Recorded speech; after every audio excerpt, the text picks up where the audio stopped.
call that like the gym mix because you like jamming to it a little bit more. Welcome back, Mr. Palmer. How are you, sir? Doing good. And I do like the intro music. It's just, it always gets me excited because it's a good little jam. Excited is good, and I can't even give it complete credit. I admit it's one of those. If you're looking for the music, you Google, free podcast intro and outro kind of music, and it came up, and it's free to use. So we're not making any money off of it. That's right up my alley. But no, they've got a lot of good ones, and the artist, whoever made this one, made a few other ones that I've liked that I use. I think I use one on my personal show, and yeah, so good stuff. Anyways, we are sitting here. It's September. I'm not giving away a day, so I'm not going to get in trouble. But it's September, and I'm still kicking the rust off. And I was out for a couple weeks or close to a couple weeks, and vacation was great, but I don't know, man. The older I get, the harder it is to come back from vacation. Um, yeah, it's rough. See, that's why I thought the music would kind of jazz you up, because you are just coming off a vacation. And so I was like, it, we need, it's not like the energy. It's you know what it is. It's you get so busy with work, and you need the vacation. Vacations are great. Don't get me wrong. Um, it's just so hard to catch up because so much can happen. I blame emails and all the wonderful tech that we've got now, but yeah, it used to be so much easier to take a couple weeks or even a week and not miss much and come right back and jump in, and it's a different world. I don't know. It's the last couple times I've gone away. Maybe it's just my age. Maybe I'm going crazy. I have to be going crazy, right? But yeah, but it's just the time of the year too. I think too, right? We're coming back, and the kids are going back to school this week, and I know some people are going to go, "Hey, man, my kids were back last month." And, well, I'm in New York, so kids go back after Labor Day. But it's a crazy time of year. But it's good to be back. It's good to be back recording, as we were talking about just before I hit maybe I actually hit the record button before that. But anyways, we haven't really sat down and had a chat, and gosh, it's been about 3 weeks. It's a beauty part of scheduling and whatnot. But yeah, it's been a so while. part of your vacation problem, I think, stems from a problem that Wi-Fi people have in general. And this is a common joke. It's like, I can't go anywhere with my wife because I walk into a place. And what is the first thing that a Wi-Fi person does when they walk into any new place that they've never been before? You look up. You look, you look up. And so I think that's I think, your vacation thing, I think is something that as a Wi-Fi person, it's really hard to kind of shut off because we do it for our day jobs and then we go on vacation. And what's the first thing we do? I've sat in airports waiting to leave on my vacation. And what am I doing? Well, I'm troubleshooting Wi-Fi. I'm looking at it, because the wife and the kid are like, I can't get on the Wi-Fi. This doesn't work. And so what do? We immediately jump into troubleshooting mode because it's like, well, let's get our vacation started off right. And what's the first thing we do to start off our vacation right? We go to work. So Well, it's true. It is true. And I threw up a picture. Um, I'll give a little backstory to this, and I know you and I talked about this while I was away. on I'll vacation, admit, yeah. I'm one of those people who I can actually go to any new building and not always look up. Like I can actually go shopping in a new store and not look for the APs. not initially, Usually, but you usually, but at sometimes some I do. point. Well, and honestly, sometimes what triggers it is I'll walk by and I'll see like the most horribly mounted one in the world and go, "What the heck were they thinking?" But so in this again, the benefit of age. Like if I'm a snobby, freshly minted CWNA, and I've consumed mass quantities of bad fi posts, and I've listened to the rhetoric, I sit there and I go, "Oh my God, they don't know what they're doing." And you get the benefit of perspective, and you realize that maybe they didn't, or maybe there's so many other things behind the wall that they got as close to where they wanted to be as they could, and that's the best they could do. And the other option is no AP at all. And then you'd have a dead zone. So, you know, it's a lot easier for us to cast aspersions That's my big word for the day. Without knowing what went into that design. And in fairness, a lot of these designs aren't great, right? And I've seen some posts on social media from certain vendors recently. Actually, not even vendors. I think one was from a training buddy of ours who noted that he's got a lot of customers that have paid really good money for really good for designs, and you'd think that that would get them a really good design, and the reality is the design wasn't that great. The other part of the puzzle is they could have paid and gotten a really great design, but the implementation wasn't up to par. But where I'm going with this is because I'm a dork. I spent a chunk of my vacation in the Carolinas, and it's a property that uses Ruckus, and I've been going there for 13 years, off and on. I think we've skipped a couple. I've always known it was a Ruckus property, but I wasn't always a Ruckus employee when I was there. And when I was there last year, because it was a Ruckus property and I knew who to talk to because it was not configured all that well, on vacation, I was calling people, giving them grief. And so I was much better behaved this time around. But I did fire up Wi-Fi Explorer Pro as a Wi-Fi nerd tends to do, just to take a scan, and I shared it with you, and we kind of had a chuckle. And it's one of those where, yeah, I can't shut that part of my brain off because, and I mean, I'll admit, even going back to the kids' school, my wife told me yesterday that, one of the kids' schools got an upgrade on the wireless. And I'm like, I doubt it. And I really wish I had a G2 because I'd love to just go to the back to school night, fire it up, and actually see how badly they did. And full disclosure, because I'm a dork, I did have conversations with principals at both of these schools offering my assistance. Because whatever. I can't help myself. But without getting into the property, without getting into too many details, I looked at this and I shared this with you, and right away we found some things that could have been easily fixed that were just bugging me, if you will. Not the least of which, as I'm looking at the screen, is that I was on a 2.4. No, I wasn't on 2.4 network. I was on 5 gigahertz, but it's just. Yeah, I mean, it's just so many basic things you can tell. And we ran into this too. I'm going back because I was looking at the podcast episodes before. We saw this at WLPC Phoenix, not this past February, but a year ago, 2022, where there were just some basic misconfigurations that caused problems. And it was just literally like, pardon me, the defaults were kept and things like that. So, yeah, it's funny. My biggest frustration, by the way, for this entire property, those 13 years, I'm convinced, without actually having a talk with the whoever owns it, it's the backhaul. Because I would do, when I was at my prior employer, I would go on vacation during a time when I had to submit reports. And I tried my best to submit them before I left, but I always couldn't. And the Wi-Fi was so unreliable when I got there.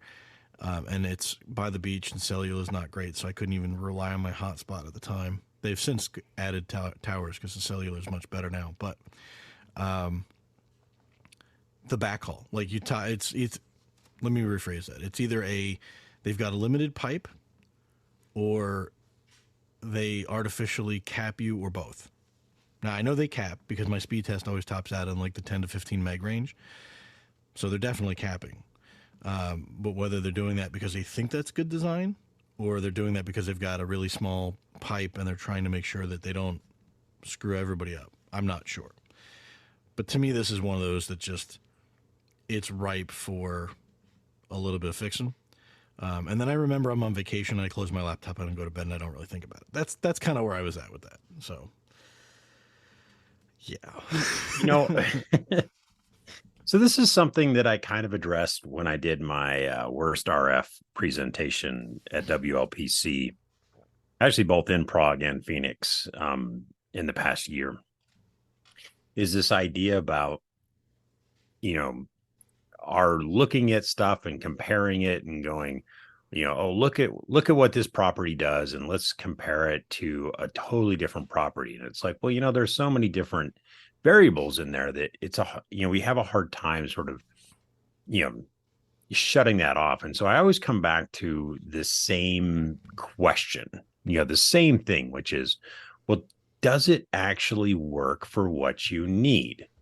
So I didn't know about the part about the speed test being capped at like 10 megabits per second, because I was sitting here, and this is critical. So because we are an audio only podcast, John is showing off a screen capture from his Wi-Fi Explorer Pro, and it shows a network that has 6 SSI or 6 APs.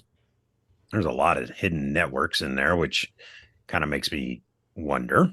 Well, and I actually thought about that. I was thinking about that this morning. I don't want to cut you off, but the hidden network, I believe, it's our Recover Me SSID, and it just never got disabled. And I was going to give them a little bit of grief about it, but then I realized I'm looking at my own home network scan, and I did the same thing where I just never turned it off. So, see, oops. Maybe now you're going to make me look while I'm talking, but but this is interesting because without knowing that one piece of information about the rate limiting, I'm looking at it, and the first thing I notice with this configuration that you sent me is they're running 40 megahertz wide channels, which is actually pretty decent. But what I noticed is with only 6 APs that I can see on here, and the sixth one is, I mean, below like an egg 90. So we're talking probably like an egg 92, egg 94. So way down in the weeds, right? Mm-hmm. So the first thing that popped into my head was, man, look at all of this unused spectrum. I was like, you could 100% run 80 megahertz wide channels, and this is at 5 gigahertz. You could run 80 megahertz wide channels and still make this work. Like this would be a good network at 80 megahertz wide channels. But if you're rate limiting to 10 megabits per second, then you don't even need a 20 megahertz wide channel at that point. And so it's all about the context. It's all about the idea of, what do we have? What can we offer? The whole picture type of concept of, oh, we're going to run 40s because we have the spectrum, but then we're going to rate limit it to 10 megabits per second. So it's like, okay, we'll just run 20s then, and then you don't have any type of co-channel interference problems at all. But it's always interesting when you find out that other last piece of the information, that last piece of the puzzle, to where I go, oh, well, if they're capping you at 10, then I look at this screenshot and I just go, you know what? It doesn't really matter anymore because there's so many other things that are wrong. And I have to agree with you. I think it's a backhaul problem, to where they're trying to preserve it, which if you've ever met me, is a really bad idea. Yeah. But and again, if it's one of those where, and this is why I say, like, you've got to walk a mile in my shoes kind of thing. Like when I was an arrogant young Wi-Fi person, like 5 years ago, and I love Eddie and I love Bad Fi because it's a way to show funny deployments is how I look at it. But to a point, some people got a little bit carried away with like the name and shame, like how could you do this and why is it so bad, and I want to know who designed it and stuff like that. The pitchfork thing, that never did it for me, because the reality is, and you and I both probably to some extent or other can relate to this, you've designed and deployed Wi-Fi before you knew what the heck we were doing, right? I mean, maybe not as much as somebody else, but it's definitely the mile. Walk a mile in my shoes. You got to understand, if they don't have the background that we do, and they've never talked to somebody that has the background that we do.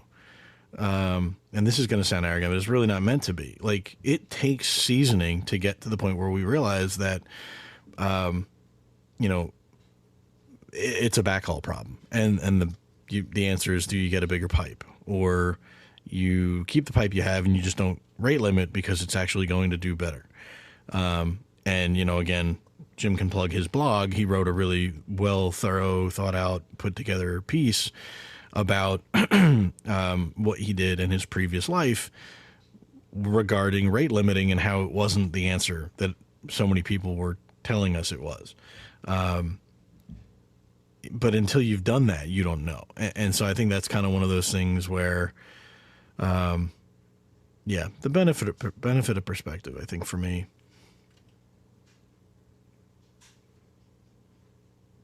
I think you're on mute, Jim. Sorry, I was doing some noisy stuff over here. But Sorry. it's I think it's part of the reason why I like doing the podcast so much is because not everybody has our perspective. Not everybody has our experience. Not everybody has just the time that we put into it. And like you were saying, when I first started doing Wi-Fi, I didn't know a thing about Wi-Fi. I didn't know a thing about networking, but I knew radio, I knew RF. And so to me, it was a learning journey to try to figure out, okay, what's actually happening? What is happening? If somebody says something is, well, this is how it works, then great. Let me go experiment. Let me go look. Let me go see. And that's how we learn. And so I think that's where I like coming on the podcast. I like having these conversations because I feel like I can, sort of share my experience, and my understanding about things in a bigger, to a bigger, maybe not a bigger audience, but to a different audience. No. And so, and that's one of the things where, like you were alluding to with the bad fight thing, I think it's nice that we're not harping on that as much anymore, because you're right. We don't know, maybe there was, I mean, it's amazing the amount of challenges you get into trying to get a cable to a spot on a map. We put dots on maps without any consideration of what that cable guy has to do to get that drop to that point on the map. And so again, it's one of those things where I talk about it in my worst RF presentation is, I want my installers to know, hey, I put the dot on the map regardless of what's in the walls or the ceiling or the structure. And I need you as the installer, as the cable guy, to be able to tell me we can't penetrate past this point because there is a wall, a fire rated wall above the ceiling, or there's some blocking and we can't get past that. So, it's one of those things where, as we go on vacation, we should probably not bring our laptops, but how do you shut off the, the Wi-Fi person or the networking person or the IT person in general, when so much of our world revolves around that now? So, Yeah. Well, but it's the only way I can take 2 weeks because I can't come back to that much email. But and the other part too, right? Like, and I completely forgot about it until I got there last year because it was the first time I'd been on vacation since the pandemic.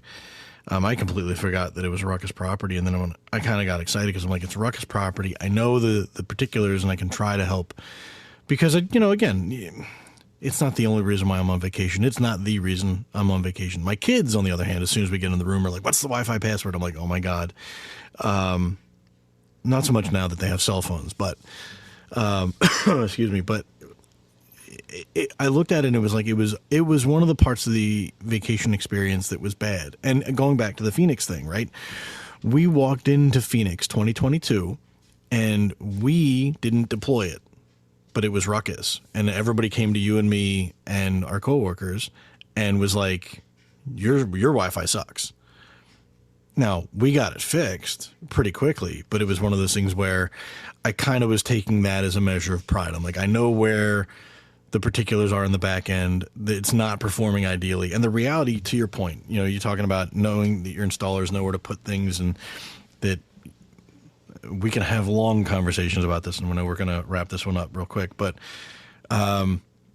most properties don't get the benefit of a live active survey all the time.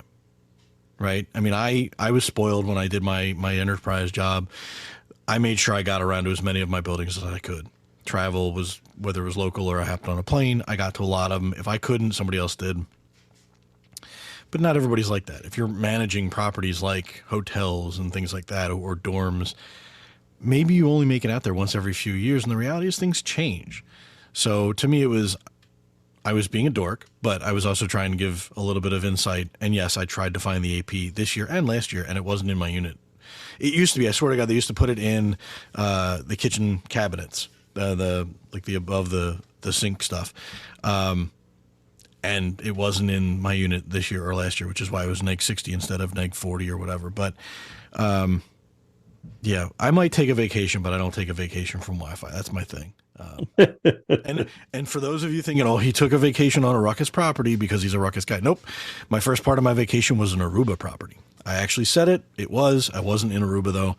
I was in the happiest place on earth.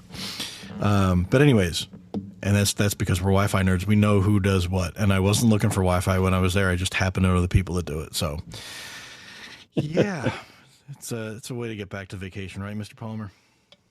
Yeah, but you bring up a good point, and I think we should talk about this on the next episode about what happens when you can't do a design or a survey or do the proper design. That's a loaded question. Why not talk about it? We can. We'll put a pin in that one. Yep. We'll let me. I guess we'll wrap this one up. It's a nice, quick stray dog.